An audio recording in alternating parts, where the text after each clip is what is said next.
Prices for petrol and diesel are to rise by 5.7% on average above the current mean price of $12.45 per litre during the next 2 weeks starting today, 16th August 2023. The price of liquefied petroleum gas is also to rise by 11.9%. According to the Chamber of Petroleum Consumers, the expected increase is due to an 11% increase in finished product prices on the international market and a 6.79% increase in crude oil prices, despite the fact that the dollar exchange rate has decreased from a previous average of 11.71 to 11.45% per $1. Duncan Amoa, Executive Secretary of COPEC, urged the government to do everything possible to reduce LPG taxes or subsidize the price of LPG in order to promote its nationwide accessibility and usage, which will ultimately help save the environment.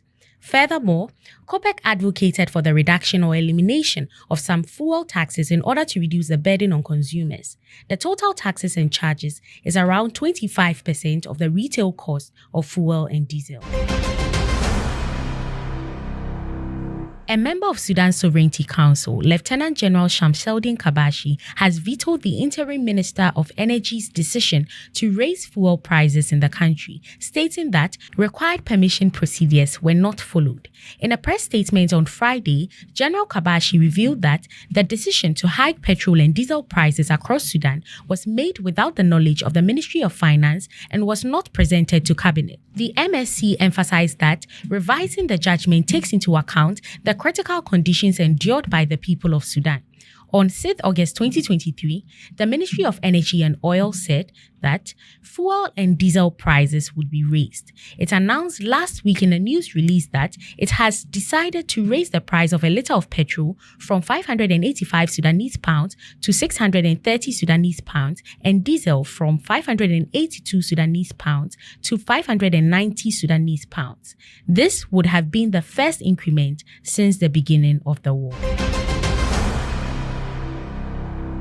Sri Lanka has issued tenders choosing India over China for power projects near Jaffna shortly after President Ranil Wickremesinghe's New Delhi trip. Colombo-based sources said the Ceylon Electricity Board recently called for tenders to execute hybrid power projects in 3 northern islands of Sri Lanka using a grant of $12 million from India. In January 2021, Sri Lanka awarded the contract to Chinese firm Sinosa E-Tech Wind to install a hybrid renewable energy system in islands off the coast of Jaffna, which was later scrapped. However, the tender for projects using Indian grants was issued only recently.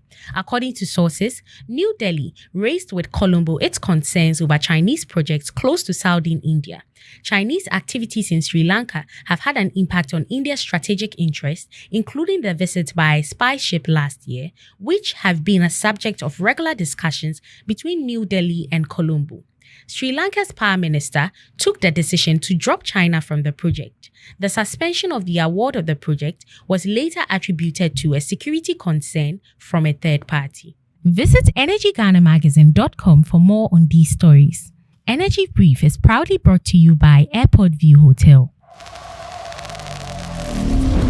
Energy Ghana TV. Local in focus, global in perspective.